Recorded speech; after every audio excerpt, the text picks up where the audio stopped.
given its input. How does it do that? Well, there are two main ways. One way is if the input are,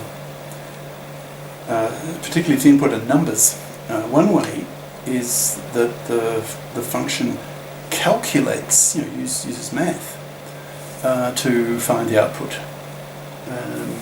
Now here's an example I'll do in a minute, but I'll just give you, broadly speaking, like A and B, they're like two major ways that the function uses to determine its output. So one way is it calculates it using some kind of procedure, some recipe. Oh, here's the input. Let's say it's a number. Therefore, I do blah blah blah with this number. Calculate the result, and that result is the output. Right? So in a sense, it's computing the output. And a second major way is to use a lookup table, a table.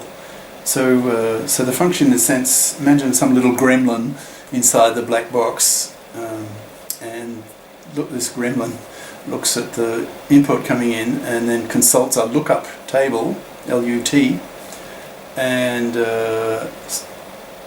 then maps the output to the input according to the table. Well, I'll give an example in a minute. Okay, so the two major ways. One is to calculate the output, and the second one is to use a lookup table, to consult a table to find what the output should be. The table will list, for a given input, there's a given output, and that'll be a list of these, like two things, let's say. Input, for a given input, a given output. And the function then consults the table, so to speak, observes what the input is, finds the corresponding output value in the table, and then outputs that value. Okay. So compute or use a table. These two major ways. Right. So here's an example, 0.8 in the text. Here's your function. What do we call it? What do you call this thing? Function description? Somewhat. Okay. So here's your domain, right? Just these set of 5 integers, 0, 0, 1, 2, 3, and the range is the same set. Okay. So you're mapping. This function is mapping one of these elements into one of these elements. Let's say, so you're taking an element from the domain using this function f to map it into one of the members of your range, right? F colon D arrow R here. That's your domain set, that's your domain, that's the set, and that's your range. Like the output set, the input set. Now what's it actually doing? This is an example of A where the function is using calculation, using in computer terms a procedure, a recipe to calculate, if you like, or to compute. I'm jumping ahead a little bit, but you'll get very familiar with this after a while. Okay, so now N here is the input, so one of these 5, okay, so just listed here, 5 of them, and the output is calculated from these numbers. And what is Fn doing? Well, it's this function Fn, it's adding 1 to the input value, right? And then it outputs the result, which is the sum, whatever it is, plus 1, and then mods it, modulo 5. I assume you know what modulo means. Well, okay. Well, if not, if you take a number and then you modulo it with respect to some other number, x, what that means is you divide by x, and the remainder is output. For example, 10 modulo 7. Well, you take 10, you divide by 7, you get a remainder of 3. So the output is 3. Right? So you just output the remainder, assuming we're talking about integers. What's another example? 5 mod 2. Well, divide 5 by 2, So that's 2. So 2 2s are 4 with a remainder of 1. So you output the 1. That's the remainder. Okay. So in this case, it's mod 5. So you divide by 5, and whatever the remainder is, that's your output. Okay. So you add 1 to 0, you get 1. So if you mod that with 5, well, it's just 1. Right? Divide 0 times with a remainder of 1. So 1 is the output. Add 1 to 1, you get 2. So if you mod it 5, you still get 2. Right? Add 1 to 2, you get 3. Mod 5, still 3. Add 1 to 3, you get 4. Mod 5 is still 4. So 4 is your output. Now here's where it gets interesting. Add 1 to 4, you get 5.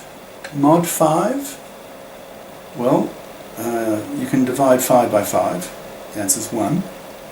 And with 0 remainder. So the output is the remainder, which is 0. So here, okay. So they are your inputs. So the set of those is your domain, and these are the outputs. So the set of those is your range. Okay, and the domain and the range are the same set, in fact. Okay. Right, so here's a bit of new notation. You've become familiar now with big Z, capital. When I say big Z or big something, I just mean capital. It's just easy to say. It's one syllable as against capital, capital letter. So capital Z, I'll just say big Z. So big Z sub M, what does this mean? Well, 3 bars by definition. Right?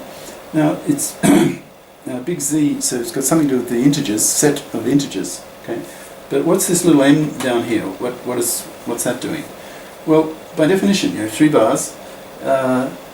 Big Z subscript lower m is defined to be the set of integers ranging 0, 1, 2, ... to m minus 1. And these numbers here, what are they?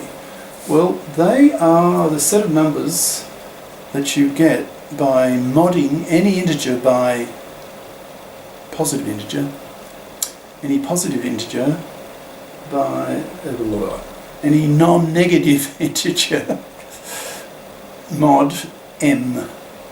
Okay? And you get this. So when you see this Z sub m like that, just think of it as this, right? So this gets used quite a lot. So now you can't see it at all, but I'll just read off the top line of the next session.